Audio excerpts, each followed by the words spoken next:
TNGO భవన్లో కోదండరాం మీడియాతో మాట్లాడుతున్నారు. ప్రత్యక్షంగా చూద్దాం. అందరికీ సమాన అవకాశాలు దక్కేటువంటి ఒక అవకాశం కోసం సాగుతున్నటువంటి ఉద్యమం. ఈ ఉద్యమానికి ఒక బలమైనటువంటి ప్రజా పునాది ఉన్నది.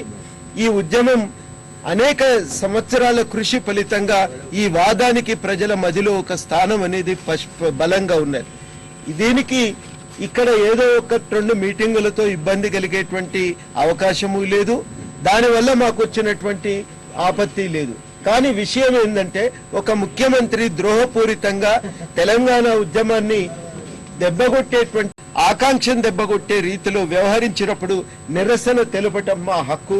మేము మా నిరసన తెలిపేటువంటి హక్కును మేము ఆయన నిరంకుశ వైఖరికి వ్యతిరేకంగా, తెలంగాణ ఆకాంక్షకు వ్యతిరేకంగా ఆయన చేస్తున్నటువంటి అధికార దుర్వినియోగాన్ని మేము తీవ్రంగా ఖండిస్తున్నాం. తాను ఎన్నికల్లో ఇచ్చిన వాగ్దానం, తాను తమ పార్టీ చేసిన ప్రకటనని తూట్లు పొడిచే రీతిలో ఆయన ఇలా వ్యవహరిస్తున్నప్పుడు ఆ నిరంకుశ ధోరణి, వివక్ష ధోరణిని మేము తీవ్రంగా ఖండిస్తున్నాం. మా పోరాటం ముఖ్యమంత్రి నిరంకుశత్వానికి వ్యతిరేకంగా. 2, మా పోరాటం ఇవాళ తెలంగాణ రాష్ట్రాన్ని తొందరగా ఏర్పాటుకు ఇప్పటికే సిడబ్ల్యూసి యూపీఏ సమన్వయ కమిటీ ఇచ్చినటువంటి ప్రకటనను అమలు చేయాలనే ఆలోచనతో మా పోరాటాన్ని మేము కొనసాగిస్తున్నాం. ఇవి లక్ష్యంగా మా పోరాటం కొనసాగుతుంది. తెలంగాణ రాష్ట్ర సాధన ప్రక్రియ అనేది ఎవరు ఆపలేరు. కానీ అనేక రకాలైన అవాంతరాలు సృష్టించి గందరగోళపరిచే ప్రయత్నాలు జరుగుతున్నప్పుడు ప్రజలు స్పష్టంగా ఐక్యంగా ఉండాలి. ముఖ్యంగా గందరగోళపరిచేటువంటి ప్రయత్నాలకు ముఖ్యమంత్రి నాయకుడైనప్పుడు మరింత అప్రమత్తంగా ఉండి ఆ కుట్రలను ఛేదిస్తూ తెలంగాణ ప్రకటనను అమలు చేయించుకోవటానికి సర్వదా సన్నద్ధంగా ఉండాలి. ఇవాళ నిజంగా ఎంత అహంకారంగా ముఖ్యమంత్రి వ్యవహరిస్తున్నాడంటే, విచ్చలవిడి అరెస్టులు అన్ని జిల్లాల్లో ఇదే రకంగా అరెస్టులు కొనసాగుతున్నాయి. అదేవిధంగా ఇలా పొద్దున జూబ్లీ బస్ స్టేషన్ దగ్గరికి ఆర్టీసీ డ్రైవర్లు, కండక్టర్లు పోకపోతే ఎవరు పోతారండి? పోయిన వాళ్ళని అక్కడ మీద పడి దాడి చేస్తారు. ఇవాళ నల్లగొండలో జేఏసీ నాయకులను అరెస్ట్ చేసిండ్రు. అనేక ఖమ్మం జిల్లాలో మొత్తం జేఏసీ నాయకులను అరెస్ట్ చేసిండ్రు. ఇప్పుడే వాళ్ళని విడుదల చేసినట్టుగా సమాచారం అందింది. చాలా దిక్కుల ఈ రకంగా అరెస్ట్ చేసినటువంటి సమాచారం, ఒక భౌతిక దాడులకు దిగుతున్నటువంటి సందర్భం మనం చూస్తున్నాం.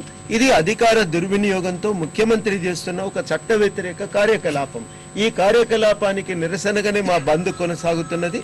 మా నిరసన ఇక్కడితో ఆగదు.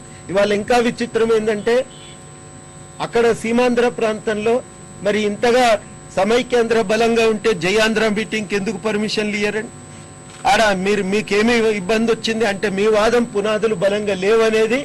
అనేక అణిచివేయబడిన వర్గాలే ఇలా బలంగా విభజనకు అనుకూలంగా ఆంధ్ర ప్రాంతంలో కూడా కదులుతుంటే జీర్ణించుకోలేక ముఖ్యమంత్రి గారి ఆదేశాల మేరకు అక్కడ కూడా పర్మిషన్లు నిరాకరించిండ్రు. అక్కడ ఆంధ్ర ప్రాంతంలో ఇవాళ గోరేటింకన్న అరెస్ట్ చేశారు. తెలంగాణ గాయకుడు, అక్కడ ప్రజలు పిలుచుకున్నారు తెలంగాణ గురించి మాట్లాడటానికి, ఆయన అరెస్ట్ చేశారు. అక్కడ 2 మీటింగ్లను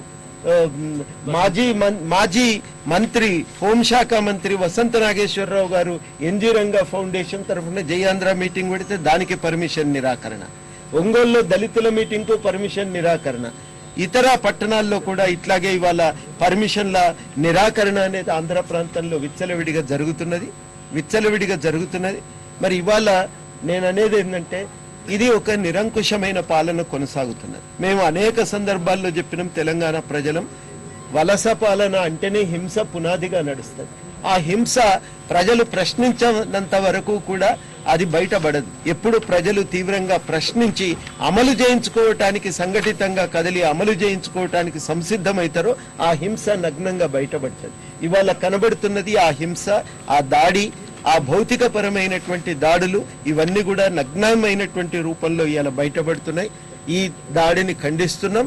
మా బంధు ఇవాళ విజయవంతంగా నిర్వర్తించుకున్నటువంటి మేము ఈ ఆధిపత్యానికి వ్యతిరేకంగా, ముఖ్యమంత్రి నిరంకుశ వైఖరికి వ్యతిరేకంగా మా పోరాటాన్ని మేము కొనసాగిస్తాం. దీని రూపాలు ఏముంటాయి? మేము ఒక రోజుల్లోనో 2 రోజుల్లోనో మేము కూర్చొని మా భవిష్యత్తు కార్యాచరణను మేము ప్రకటిస్తాం. ఒకటి మాత్రం ఖచ్చితం, తెలంగాణ వచ్చే వరకు మా పోరాటం కొనసాగుతుంది. తెలంగాణ సాధించుకుంటాం కూడా. ఏ శక్తి ఈ ప్రకటన అమలు కాకుండా ఆపలేడు. ముఖ్యమంత్రి గారు ఆపలేరు. ఆయన మొత్తం ధన సంపత్తి కూడా మా డిమాండ్ను ఆపలేదని మాకు స్పష్టంగా తెలుసు. ఖచ్చితంగా అమలు చేసుకుంటాం. ఈ అరెస్టులు వీటన్నింటినీ తీవ్రంగా ఖండిస్తున్నాం. మరి నీ వాదానికి గింత బలం ఉంటే గింతమందిని చుట్టూ పోలీసులను ఎందుకు పెడుతున్నావు? గింతమందిని ఎందుకు అరెస్ట్ చేస్తున్నావు? ఇన్ని ముళ్ళ కంచెలు ఎందుకు ఇస్తున్నావు? ఇన్ని బ్యారికేడ్లు ఎందుకు ఇస్తున్నావు? అంటే ఇలా తెలంగాణ ప్రజలు రాకుండా ముఖ్యమంత్రి గారు మీటింగ్ పెడుతున్నారంటేనే అర్థము ఆ మీటింగ్ లో మేము లేనట్టే లెక్క.